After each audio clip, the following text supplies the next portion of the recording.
kata bego, Allah yang ngajarin langsung. Biar kata bodoh, Allah yang ngajarin langsung. Dan siapa yang bisa ngatain bego dan bodoh kalau Allah udah ngajarin? Nggak ada sumbernya, Allah akan carikan. Nggak ada jalannya, Allah akan carikan.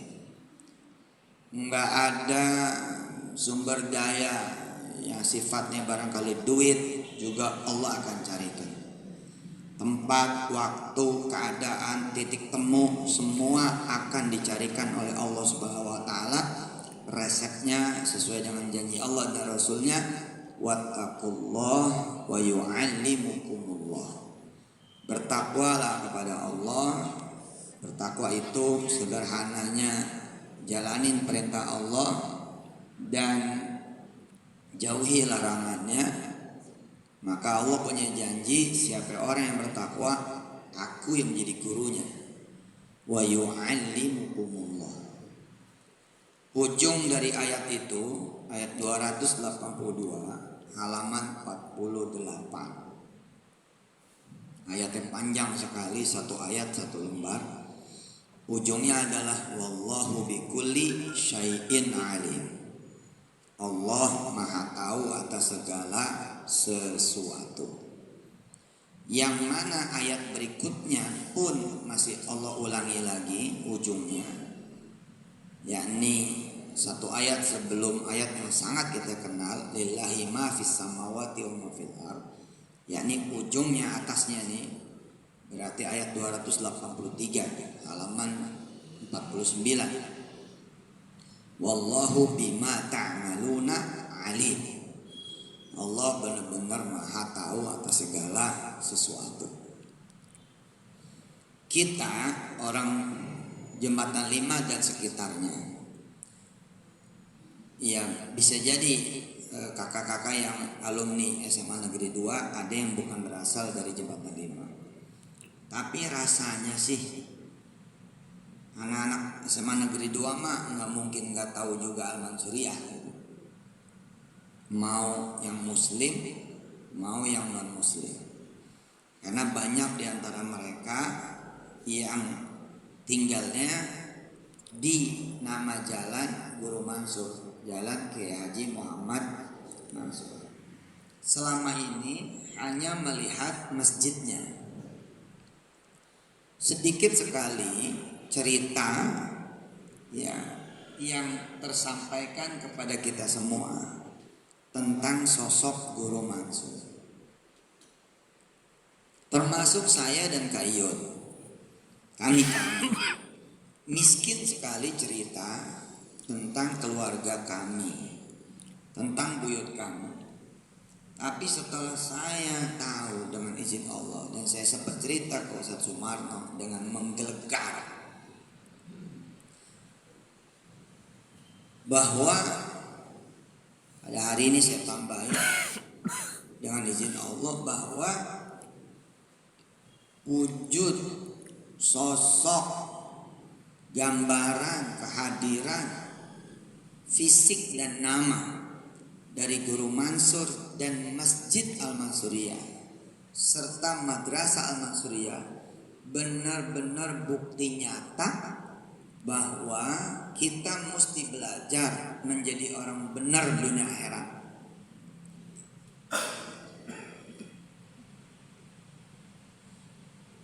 Kita yang kurang benar aja, saya terutama, ngerasanya alhamdulillah gak belon-belon amat tuh. Teman-teman juga begitu, kakak-kakak juga begitu. Ada aja kebisaannya mah, ada aja taunya mah. Itu orang yang kelasnya biasa saja seperti saya. Sholat keukur, ngaji keukur, kebaikan kanan kiri depan belakang atas bawah keukur, yang kategorinya bukan waliullah. Tapi insya Allah adalah yang kita bisa mah gitu. Yang kita ngerti, yang kita tahu, yang kita mampu, ada gitu. Sebagai wujud Allah memang gurunya semesta raya. di mana kita adalah mengambil pelajaran dari Allah. Kita belajar di Al-Fatihah. Misalnya, Al-Fatihah itu menyebut Rabbul Alamin. Alhamdulillahi Rabbil Alamin. Rabb di sana artinya guru, maha guru. Iya, artinya juga Tuhan. Tuhan pemilik, pengendali, pemegang, penentu, yang berkehendak, yang mengatur, itulah Rabb. Tapi di antara pengertian Rabb yang lain adalah guru, maha guru. Dialah yang mengajari semesta hingga kemudian cacing tanah bisa terus ke bawah gitu. Lebah bisa kemudian mengambil madunya. Itu semua yang ngajarin adalah Allah. Saya ingin mengatakan bahwa kita yang biasa-biasa saja ini aja, Masya Allah, ada yang punya toko, ada yang punya pabrik, ada yang punya konveksi, ada yang punya usaha kayu, ada yang punya usaha kue, ada yang buah-buahan, ada yang jadi kepala sekolah abadi. Ustaz Sumarno nih rasanya kepala sekolah terus aja, nggak pernah ganti kayaknya, nggak ada yang berani. Kalau diganti dia pasti naik ke atas, bukan ke bawah. Insya Allah ya, dagang minyak tanah zaman dulu. Pokoknya nggak mungkin nggak dapet. Bayangkan orang-orang yang indranya itu bersih. Bayangkan orang yang panca indranya itu bersih. Mata nggak pernah ngelihat yang haram, kuping nggak pernah dengar yang haram, mata nggak pernah ngelihat yang jelek yang buruk, kuping nggak pernah ngelihat yang jelek yang buruk, nggak pernah dengar yang jelek yang buruk. Hati, akal, pikiran, perasaan bersih gitu. Jauh dari dengki, jauh dari sombong, jauh dari bedeguk, jauh dari tinggi hati, jauh dari ngomongin orang, jauh dari dengerin aib orang, jauh dari yang namanya kemungkaran. Ya Allah, misalkan kelas siapa? Kelas Imam Syafi'i. Ya, Imam Syafi'i misalkan kelasnya. Yang terjadi kalau kelasnya kayak kelas Imam Syafi'i, apa yang terjadi? Yang terjadi adalah ilmu yang datang kepada dia. Kita buka-buka, nyatat-nyatat masih nggak masuk. Kita buka-buka, nyatat-nyatat, ngapal-ngapal masih lupa-lupa. Kita duduk belajar masih pelangap-pelongo, masih tuh pelangap-pelongo. Tapi sekelas Imam Syafi'i misalnya, dia pernah bercerita, semua tulisan berlomba-lomba masuk kepada akalku katanya. Semua tulisan kalau aku nggak stop, itu tulisan pada lompat-lompat mau masuk kepada pikiranku, mau menjadi bagian dari ilmuku. Sampai aku stop. Bisa kayak gitu. Maka kemudian kita menemukan barisan ulama-ulama zaman dulu. Semoga ulama-ulama zaman sekarang seperti itu, bahkan lebih lagi ya. Yang kemudian kita melihat ketakwaannya itu mengantarnya kepada kewalian. Lalu kemudian ketemu berbagai cabang disiplin ilmu baru yang mencengangkan. Yang harusnya tradisi ilmu dan peradaban adalah tradisinya Islam wal Muslimin, tapi kita kayak berhenti di tempat. Sekarang kayaknya tradisi Islam wal Muslimin berantem, saling gotok-gotokan, saling musuh-musuhan, jegal-jegalan, benci sama-sama bencinya, musuhan sama-sama musuhannya. Nggak ada tuh yang namanya ilmu peradaban. Padahal kalau kita lihat tradisi ulama-ulama zaman dulu, Allahumma sholli ala sayyidina Muhammad wa ala ali sayyidina Muhammad, mereka adalah orang-orang yang kemudian melahirkan peradaban. Contoh, kita melihat dalam ilmu, saya belakangan cerita sama anak-anak santri, orang mengenal dunia sosiologi, ada Max Weber dan sebangsanya, Karl Marx dan sebangsanya, yang bukunya diambil oleh perguruan-perguruan tinggi di dunia, termasuk di Indonesia. Orang kalau belajar tentang sosiologi kira-kira begitu, maka dia harus belajar dari orang yang tadi saya sebut. Apakah benar sanad ilmu berhenti pada mereka? Ternyata tidak. Sanad itu kalau dikupas terus, mereka yang namanya Max Weber atau Karl Marx dan lain sebagainya, wallahu a'lam, itu mengutipnya dari buku kecil saja, bukan buku besar segede bagong, buku kecil saja yang namanya Muqaddimahnya Ibnu Khaldun. Ibnu Khaldun ini nama aslinya Khalid, tapi dia orang Andalusia, biasa suka nambahin pakai UN, akhirnya Khalid menjadi Khaldun. Di Indonesia sekarang mengenal trias politika, ada yudikatif, legislatif, eksekutif. Yudikatif itu yang megang tuh urusannya hukum, ya, dan perangkat-perangkatnya. Legislatif itu anggota dewan, kemudian eksekutif ya menteri-menteri apa gitu ya. Dan Indonesia lucu juga, kita presidensil tapi parlementer juga. Dan banyak lagi negara banyak mengadopsi berbagai macam dan model tata kelola pemerintahannya. Tapi tahukah kita bahwa peletak dasar itu semua diantaranya adalah barisan para ulama, diantaranya Al-Mawardi. Mawardi itu bunga, air bunga. Ulama yang kemudian menulis sebuah kitab yang kemudian hari ini tidak ada satupun pakar hukum tata negara, pakar hukum kemudian tata kelola pemerintahan, apalagi memang dia bergerak di bidang industri dan jasa seputar pemerintahan atau kampus-kampus pemerintahan, kecuali sesungguhnya berhutang kepada ulama yang satu ini yang namanya Al-Mawardi. Tapi kita tidak mengenal itu, putus sanadnya. Padahal Al-Mawardi membuat satu kitab dulu pada abad belasan, judulnya adalah Al-Ahkam As-Sultaniyah. Sebelum saya ngalor ngidul, saya mau kembali jelaskan bahwa apa gunanya nanti untuk anak turunan kita. Kita tidak akan bisa mendapatkan generasi yang nanti akan dibela sama Allah dan Rasulnya kalau anak generasi turunan kita ini lebih payah daripada kita di urusan ketakwaan. Kita tidak akan pernah bisa mengharapkan ada peradaban yang diridhoi oleh Allah. Belum tentu peradaban diridhoi. Ya, kemajuan kan ada dua, kemajuan dunia ansih, ada kemajuan dunia dan akhirat.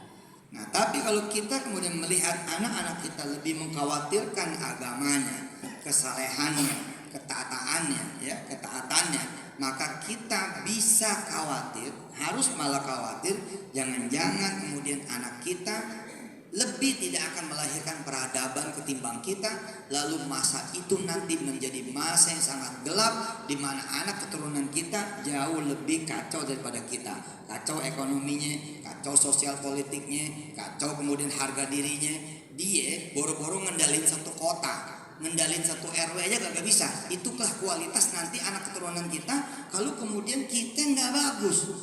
Tapi kalau anak kita bagus, dehemnya dia mempengaruhi dunia.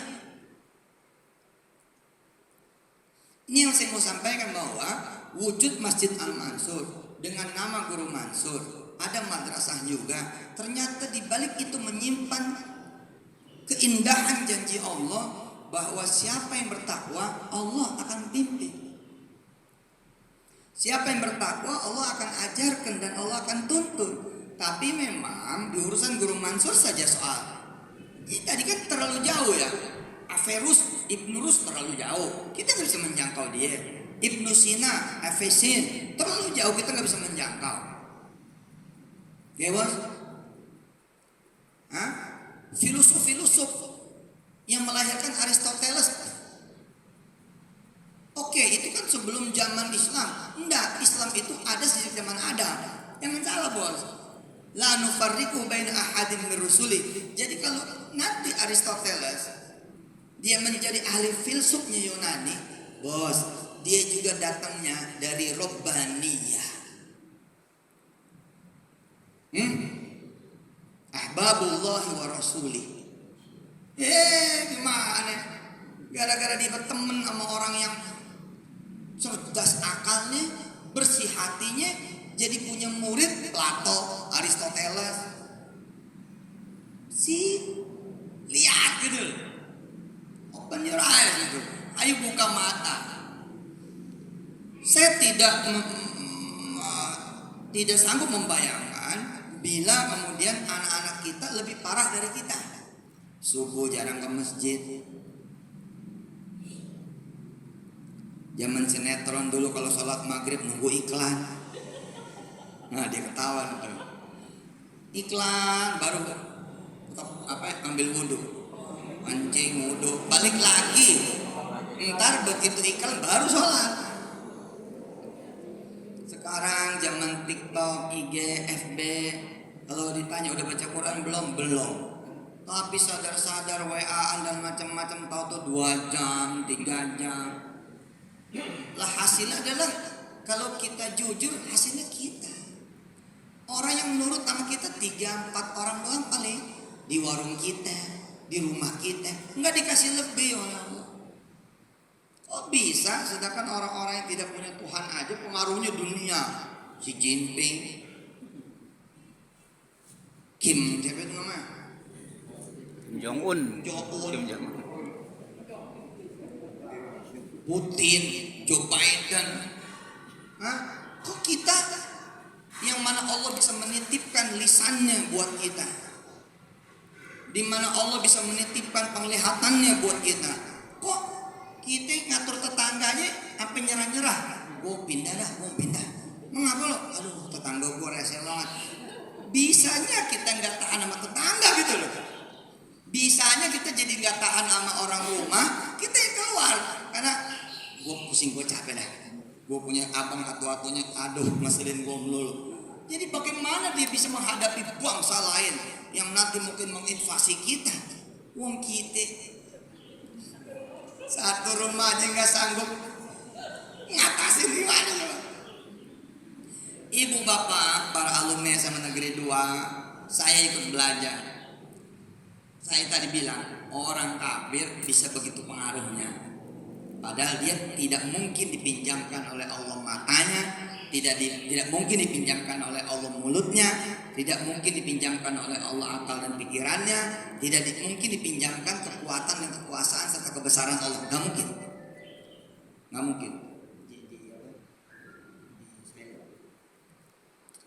Nggak mungkin. Makasih ya. Tapi kok mereka bisa? Ya karena mereka mengolah sisi pikirannya. Mereka mengolah jism. Dan mereka juga mengolah ilmunya.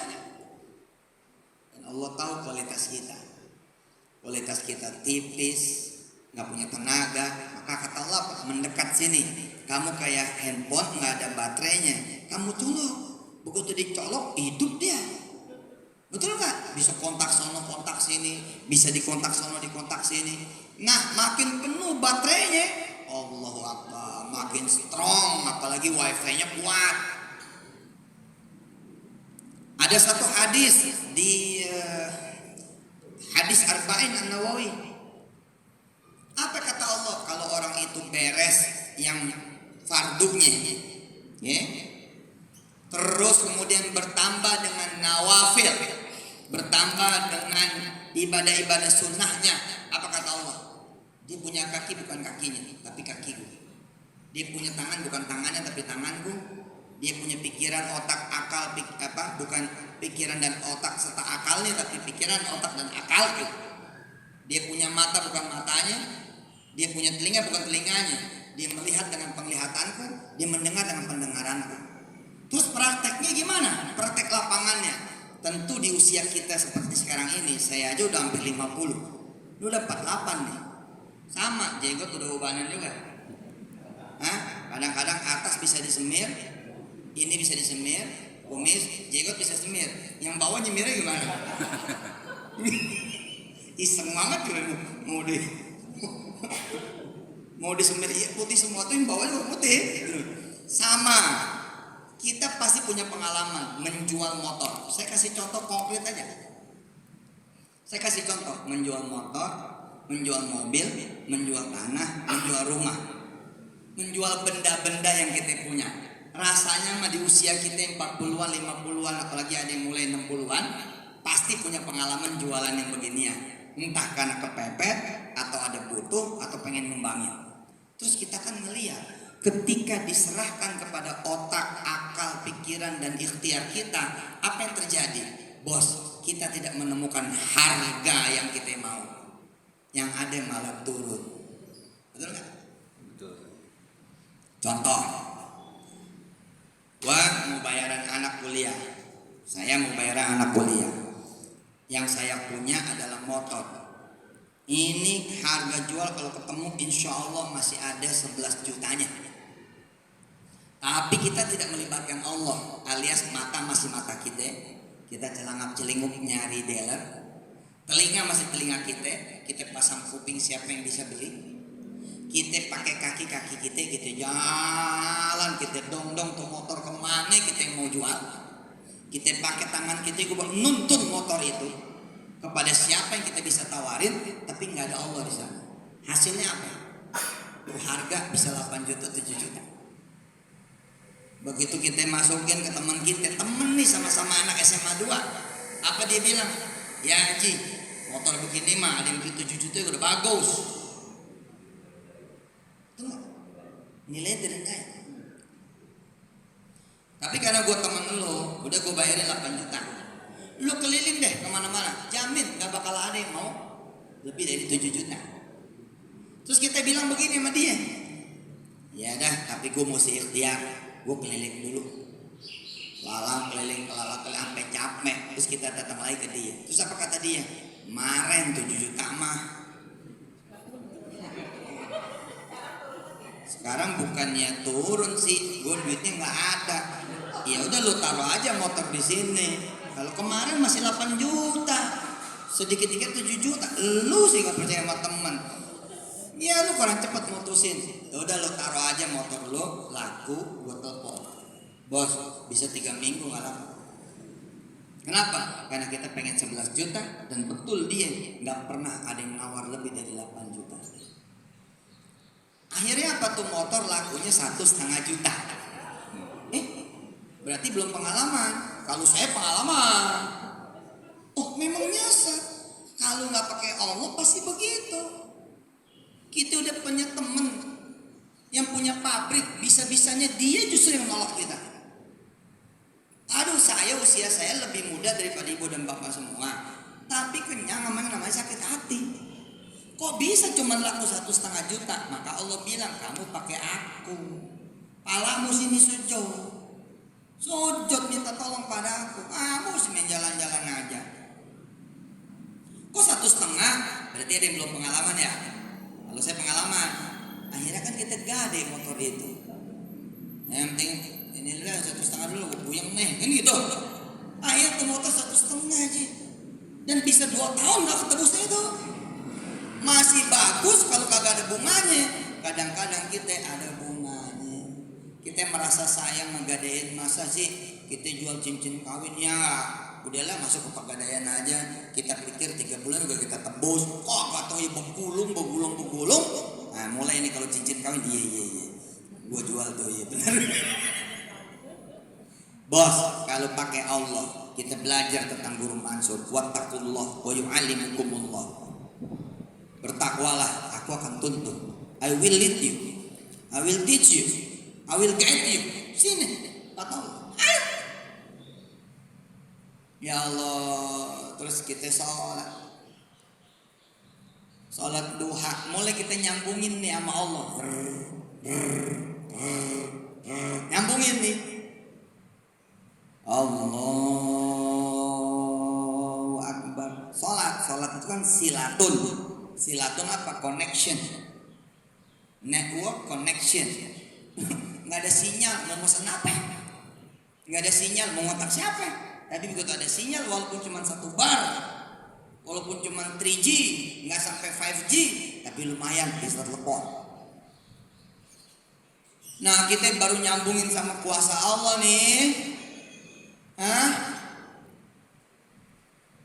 Nggak pakai cerita brengsek, nggak pakai cerita capek, nggak pakai cerita panas. Lagi nyuci motor.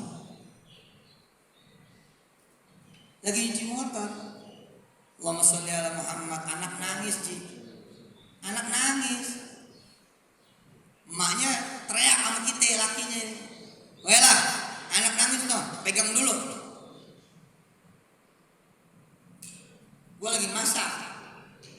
Bapaknya nyaut, gue juga lagi nyuci. Iya, penting anak, penting nyuci. Iya, ntar gue kasih tau. Sabab dia ngimpon anaknya doang, tuh motor yang dicuci lah.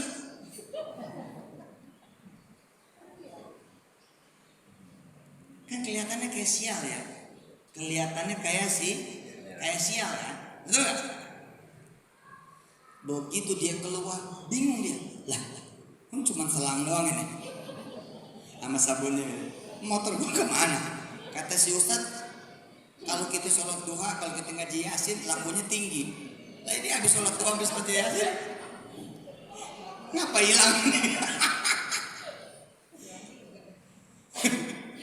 Dia nangis di sholat lagi. Ya Allah, apanya yang salah? Udah dibilang sama anaknya, nak, udah pasrah aja deh. Lu mungkin udah gak usah kuliah lagi dah. Sekarang bapak 2 masalahnya. 1 bayaran lo, yang kedua bapak bingung besok kerja di mana ini. Tadinya sih kepikir-pikir mau jual motor, tapi lu lihat motor gue hilang. Udahlah, yang sabar ya. Tiba-tiba nih anak bilang, iya pak, gak apa-apa. Masya Allah, keluarga ini masuk fase temennya takwa, yakni ketawa kalah. Temennya takwa, yakni ketawa kalah. Sempurna gak? Sempurna. Udah hari haknya mah, udah hari haknya nih, datanglah omnya. Katanya lu gak kuliah, berhenti. Gak boleh, ponakan om. Apalagi alumni SMA 2 pakai berhenti.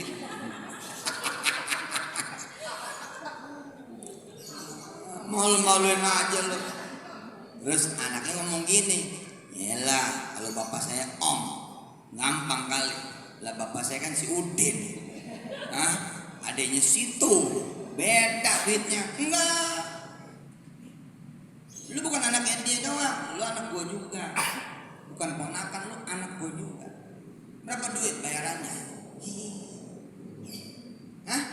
Ternyata yang beli motornya siapa? Allah Jalla Jalaluhu. Gak usah kata Allah, gak usah dong sono dong sini, gak usah. Aku aja yang beli. Emang pahit, hilang tuh, tapi itu sejatinya Allah yang beli. Coba kalau motor ini gak hilang, gak didengar sama omnya gak datang. Tapi sabab hilang, omnya datang. Berapa lo butuhnya? 10 juta. Oh pantes. Adik gue, bapak lo toh mau jualnya 11 juta. Yang 1 juta buat DP baru kali. Dasar muka pinjol. Apa-apa minjem mulu. Nih udah. Ini buat sekaligus sampai lu selesai S1. Cecer. Dikasih sama dia apa? ATM isinya 110 juta. Nih buat 10 semester. Terus dia datang lagi ke adeknya.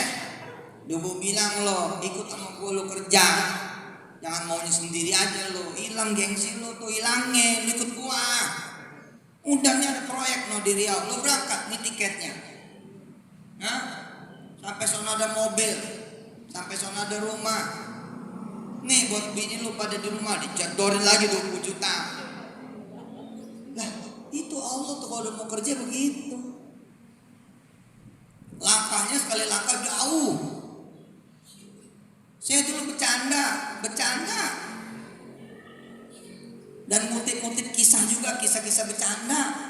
Ada orang ngomong begini, saya nanti pergi haji jalan kaki.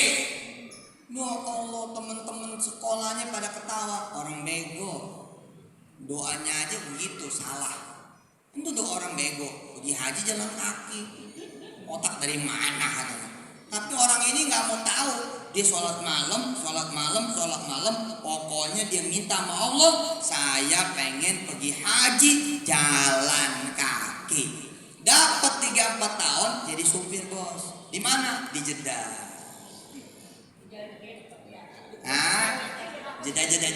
Jeda. Terus kata majikannya, kita selama musim haji ke Mekah. Ente juga ke Mekah dan gak usah nyetir karena gak bakal bisa jalan. Mobil gak bakal bisa jalan. Lu kan belum haji, lu sekalian pergi haji.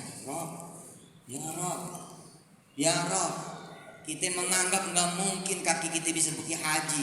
Jalan kaki mana ada judulnya. Tapi Allah buktikan. Ada orang yang bertakwa, ada orang yang percaya sama Allah, lalu kemudian dia benar-benar pergi haji jalan. Lah, sebelum saya cerita, ada yang mikir-mikir juga, bener bego dia itu. Di mana juga naik pesawat. Betul nggak? Nah, saya tutup nih kisah dengan Guru Mansur. Ini ada buku. Tapi saya nggak bisa tinggalin nih, karena nih buku ternyata cuma satu. Nanti insya Allah saya tanya lagi cetakan ada apa enggak. Bos, ini Guru Mansur. Inilah sosok Guru Mansur. Dan buku ini bukan diterbitkan oleh kita. Bukan diterbitkan oleh kami yang bisa dibagus-bagusin isinya. Bukan. Dan saya melihat buku ini termasuk buku yang tidak memakai zuriat untuk proses penulisannya. Dan buku ini berkumpul orang-orang dari Indonesia, Malaysia, dan Ukraina, Eropa, Rusia. Ini yang saya ceritakan kemarin tempo hari sama Kiai Sumarno. Ini kayul bukunya, tapi nggak bisa saya tinggal karena ini buku belum dapat kopinya saya. Seorang anak kampung Betawi abad 18. Kita pernah terima foto Masjid Al-Mansur tahun 44. Saya pernah dapat nih foto Masjid Al-Mansur tahun 44. Ya salam, kelilingnya belum ada ganevo. Belum ada rumah belum ada. Kelilingnya tuh kosong gitu. Jadi ini Guru Mansur boleh kita bilang anak empang dia ini. Iya, khasnya Betawi. Kan kita masih mendapati Betawi pinggir tahun 80-an ya. Masih ada kecapi, rawa, pohon sawo segede-gedenya, pohon jengkol ada jinnya, pohon rambutan, ya. Tiba-tiba nih anak kampung yang namanya Guru Mansur, kok bisa-bisanya selama ini saya bilang sama Ustaz Sumarno kami hanya menyebut Guru Mansur sebagai ahli falak. Ternyata dunia akademisi Indonesia, Malaysia, dan Ukraina menyebut Guru Mansur sebagai ahli trigonometri.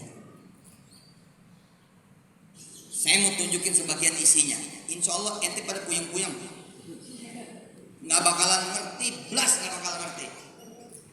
Ya, kita lihat di sebagian isinya. Iya bos, trigonometri ini.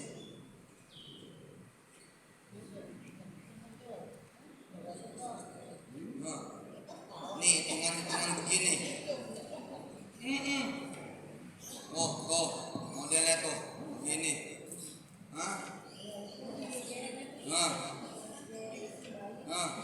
Ada satu lagi buku dia, saya nggak bawa. Isinya kayak rumus kosinus tangan, apa segala macam itu. Zaman dulu kita nggak bakal lulus kalau nggak nyontek ya. Ya, gimana cara ngapalin itu? Lah ini Guru Mansur menuliskan, dan ini sanad Guru Mansur ini sanadnya sampai ke Ulugh-Beg, cucu Jenderal Mongol yang meluluh lantakan negeri 1001 malam yang namanya Baghdad. Lah kok bisa seorang Guru Mansur, anak kampung Betawi, namanya aja dulu kampung sawah, udah kampung sawah, Lio lagi.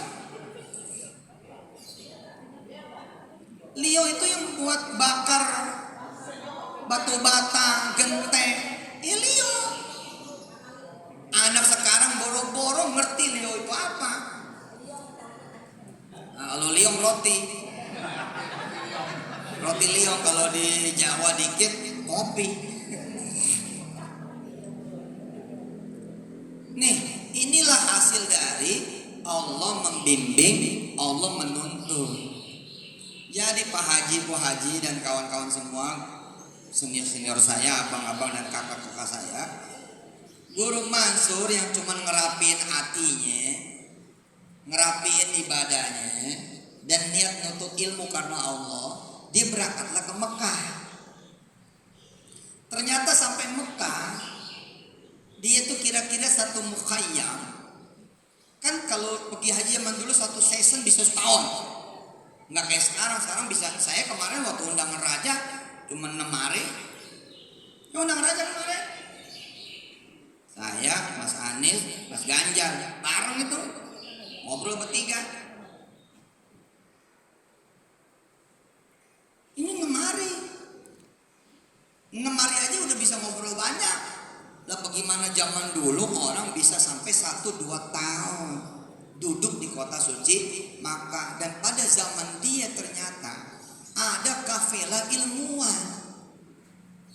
Kira-kira nih kalau anak ibu sekolah di Madinah, setiap orang umroh yang dia tanganin anggota dewan terus. Kira-kira dia pulang jadi anggota dewan nggak? Bisa jadi anggota dewan.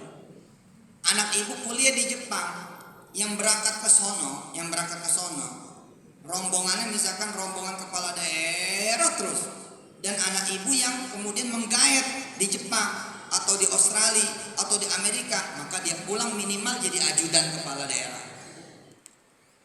Betul? Anak ibu, anak bapak kuliah di kota mana, di daerah mana, di negara mana, kumpulnya sama senior-senior yang pengusaha-pengusaha. Insya Allah anak ibu bapak pulang jadi pengusaha. Rupanya Allah menuntun Guru Mansur dengan ketakwaannya, dengan kebeningan dan kebersihan hati, akal, pikiran dan perasaannya, tabiat, sifat dan sikapnya. Allah tuntun, Allah ceburin kemana? Ke lingkaran orang-orang ahli astronomi. Di antara di sini ditulis pakai tulisan tangan. Ini ada korespondensi dia sama salah satu gurunya. Ada korespondensi dia sama salah satu gurunya yang berasal dari Mesir. Jadi kalau bayangan saya mah ini udah pisah nih orang, udah pulang dah tuh pada. Terus sebagai murid dia korespondensi nanya, guru kira-kira begitu. Ini ada yang tulisan tangan dia nih. Ya, ini repot, anak nggak saya tandain. Tapi kira-kira ini bukunya. Kok bisa begini? Saya ketika dikabarin ada bola bot nih Guru Mansur yang dibikin sama Ukraina, Kiev University. Saya ceburin ke grup Al Mansur, diem baik, menang aja, bukan sesuatu yang sifatnya khusus sih, apa sih? Saya ceburin ke Darul Quran, sama menang baik. Saya ceburin lagi ke Institut Darul Quran yang ada Kang Lutfi di sono, sama aja menang baik. Menang baik ternyata nggak kejangkau. Apa hubungannya Guru Mansur sama Ukraina? Lah, bagaimana ceritanya Guru Mansur sama Ukraina? Coba. La ilaha illallah Muhammadur Rasulullah. Allahumma shalli wa sallim barik alaihi wa ala alihi. Jadi pada zaman Guru Mansur yang belum ada itu yang namanya Lembang, yang belum ada itu Taman Ismail Marzuki, apa itu namanya? Planetarium. Kok seorang anak empang dengan mata telanjang hanya dengan basirohnya dia bisa melihat konjungsi atau ijtima. Terbenam matahari juga belum terbenam, bahkan belum datang, puluhan tahun yang akan datang. Kok dia bisa udah tahu? Nanti sebaris nih matahari, bulan dan bintang. Pada saat itu terjadi bakal begini. Di mana coba? Kalau bukan wattaqullah wa yu'allimukumullah. Maka dari sekarang tuh anak cucu mantu bangunin sholat malam, lu nyambungin diri lu ke Allah sono. Entar lu jadinya apa? Abah juga nggak tahu. Tapi kalau lu geber aja 40 malam, aduh, lu pasti jadi orang hebat. Habis itu kita tidur lagi, bangunin dia. Emang kelakuannya. Ajak anak pergi ke masjid, kirim kayak Kayul itu. Udah lu pergi ke Madinah, Ovi, berangkat ke Yaman, sono, pergi. Kelihatannya kayak ilmu agama apa? Tapi itu tadi, ternyata orang-orang yang berpraktek ilmu agama jauh daripada kita yang belagu. Wah, ilmu agama, jadi ustad. Ya. Lu nggak lihat mobil gua BMW no? Sekarang gua tanya lu yang pada jadi pengusaha, mobil lo apaan? Grab. Ustad ngeledek, bukan lu yang ngeledek, lu yang menyangka ngaji babul minan apaan? Nggak bisa nganter gua ke UI, ngaji Safinatun Najah apaan?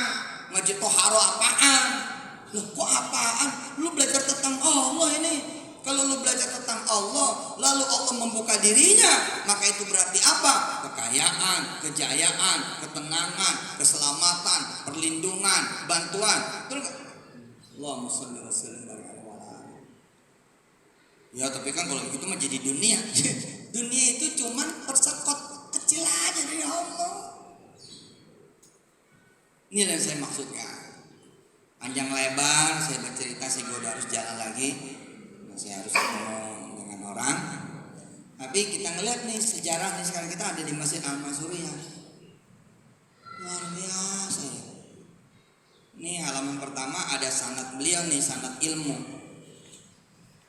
Ini ada sanad ilmu. Nah kalau ini sanad yang saya bilang nih, sanad nasab Guru Mansur. Jadi Kak Yul nih hubabah dia, Habibah dia nih. Tuh lihat cadarnya no. Syarifah dia. Ini pilek apa? Ya. Tuh ini sanadnya Guru Mansur. Ki Haji Muhammad Mansur bin Abdul Hamid bin Iman Damiri bin Imam Habib. Terus ke atas sampai kemudian kemana? Ke Muhammad Bagir, ya. Ke Zainal Abidin, ke Sayyidina Husain bin Ali, kemudian ke Sayyidatina Fatimah Zahra, kepada Sayyidina Muhammad sallallahu alaihi wasallam. Jadi banyak orang ngaku-ngaku Habib, saya mah kagak ngaku. Ini tulisan orang, bukan saya. Ini Indonesia, Kerajaan Malaysia, Ukraina bikin buku ini, dan bikin buku ini mereka nggak lapor juga sama kita, nggak ada. Iya nggak apa-apa juga. Nah itu dari sisi nasab, ya. Jadi ibu-ibu sekarang kalau habis pulang dari sini sama Kak Yul manggilnya Syarifah itu. Lu mesti cium tangan yang bener tuh, bolak-balik sama dia. Iya, jangan Yuli lagi, nggak boleh lo. Ustazah bang, ustazah bang. Ustazahnya masih Syarifah. Makanya tadi Ki Sumarno bercanda. Oh, Habib Yusuf Mansur datang nih. Ih bener juga. Zaman dulu saya tuh dengar dari Haji Royani, dari Kiai Royani. Saya kalau di panggung dia, zaman kecil nih Kayul, apa kata Cang Nani itu? Habib Jam'an. Habib Jam'an. Kita waktu kecil kan, loh Habib dari mana? Kan Habib tuh asosiasi saya kan si Gonim, ingat Gonim. Tukang kambing. Aduh gue gak mau lah jadi Habib lah, tukang kambing begitu kan ya. Sekarang kan Habib Masya Allah ya. Subhanallah. Coba. Lah kita mah bukan ngaku-ngaku. Ini orang yang nulis ini. Beda nih kalau kita yang ngaku-ngaku. Tolong panggil saya Habib ya. Kenapa? Saya Zurriyat Rasul. Ya beda. Pakaiannya aja begini. Tapi ini orang yang ngomong, dan orang yang ngomongnya ini berkompeten karena akademisi. Anak SMA 2 akademisi kan. Kalau nggak pinter nggak mungkin masuk negeri, betul nggak? Tapi ente pada kalah sama aneh. Kayul itu habis dari SMA Negeri 2 ke UI kan, masih swasta itu. Aneh dong, kok UIN, UI Negeri, tuh coba. UI-nya ada N-nya sih. Kayul nggak ada N-nya dia swasta dia. Nih lihat sanad ilmunya nih. Nah, tadi sanad apa dan namanya? Ya, nah ini sanad ilmu. Sanad ilmunya sampai ke Jalaluddin As-Suyuti sama Zakaria Al-Ansori. Terus ke atasnya ketemu Ulugh Beg. Nah, Ulugh Beg. Nah, ini guru dia yang di Mesir nih. Al-Alama Asy-Syaikh Abdul Rahman bin Ahmad Al-Misri. Ibu-ibu zaman dulu masih akrab dengan jangkar ya. Itu bos, kaedah Jangkariyah itu trigonometrinya guru maksud. Cuman emang biasa, nggak diakui itu biasa. Orang sekarang mau nemuin apa, peradaban apa, kalau nggak ada yang namanya titik nol aljabar, mana ada ilmu sekarang? Tapi gara-gara algebra, aljabar, al-khawarizm, membangun peradaban fisika, sains. Nih zaman dulu ketika battle zaman dulu jarak dekat, di laut jarak dekat, perahu sama perahu jarak dekat, dideketin dulu, kemudian satu sama yang lainnya saling lompat-lompatan, ngalah-ngalahin. Kemudian lahirlah teknologi meriam. Teknologi meriam pada zaman Sultan Fatih itu yang bikin ulama. Dengan izin Allah SWT, kok bisa? Terus 1.500 kapal dilayarkan oleh Sultan Muhammad Al-Fatih. Ini saya sumpahin pada bisa ke Istanbul, Turki, amin. Saya doain banget dah, bisa ke Turki, bisa ke Istanbul, ke Istana Topkapi, terus ngelihat sejarah. Bos, Sultan Fatih memimpin pelayaran kapal laut, bukan sembarang kapal laut, tapi kapal perang. Jumlahnya bukan atau 2, tapi 1.500. Dan belayarnya di mana? Di air? Bukan. Belayarnya di gurun pasir. Nah, ini kan pasti pakai teknologi dong. Nggak mungkin nggak pakai teknologi. Ada minyak di sana, ada rel di sana, ada kalkulasi matematika di sana. Dan kita kalau ke Mesir, ke Andalusia, Spanyol sono, kemudian kemana lagi? Ke Turki, kita ngelihat segede-gede masjid nggak ada yang pakai speaker tuh. Kenapa? Karena dihitung fisika suara. Nah, kualitas ulama zaman dulu cuman tafakur bentar sholat malam langsung ketemu jalannya. Lah kita ngutak-ngatik belajar. Judulnya jadi buruh pabrik, maaf. Kerja sama orang, maaf. Disuruh-suruh, bego-begoin, anjing-anjingin, digoblok-goblokin. Derajat kita nggak naik. Kenapa pasal? Jangan tahajudnya, subuhnya kita entar-entaran. Jangan sholat qobliyah ba'diyahnya, johornya udah mau asar.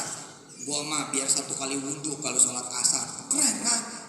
Ngomongnya keren banget. Gua mah kalau sholat asar 1 kali wudhu, johor kali asar. Iya bener, tapi dia mepet sholatnya. Pinter banget. Hah? Injury tap, malah dia kerja apa? Kerja asar sekalian maghrib kali isya.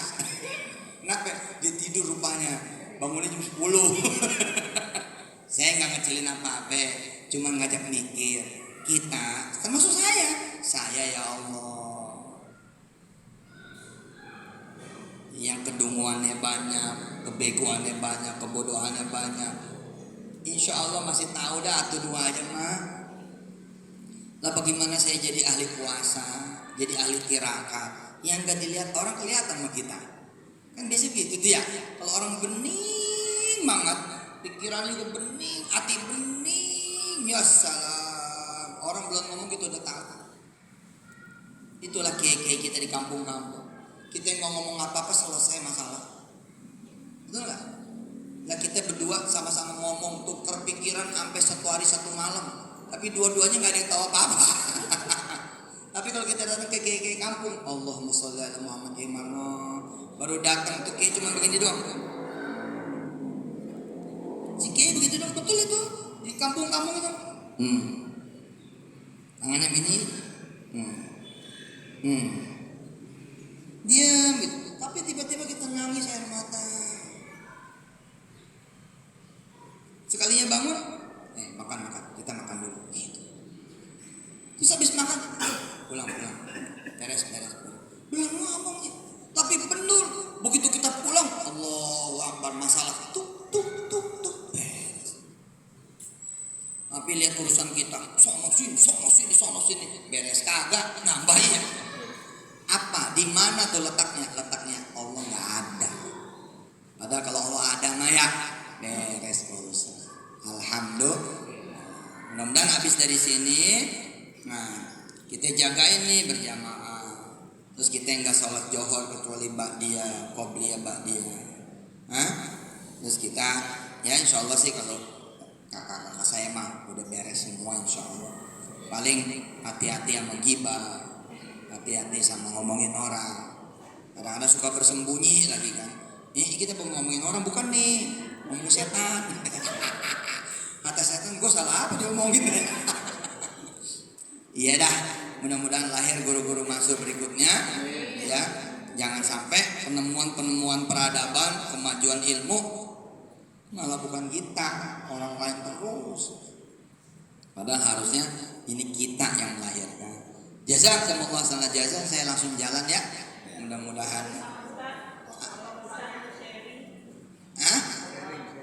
Kebetulan saya kecilnya di Syarif. Masjid ini kan kanan. Tarawihnya itu saya waktu remaja SMP, SMA Di sini? tahun 83. Di sini? Dengan video. Woi. Video itu kalau ada catatan sedikit. Video itu kalau kami waktu remaja sholat Idul Fitri itu tidak boleh mukenanya itu dilepas. Kalau dilepas kan khutbah. Kalau dilepas itu langsung teriak baju baru dia. Jadi saya kagum dengan video karena disiplin. Dalam bukunya Guru Mansur itu adalah seorang pejuang. Ulama salaf dari Betawi, kemudian menentang penjajah dan menyebar agama Islam. Mudah-mudahan karena masih dikenal dengan Ini siapa yang namanya?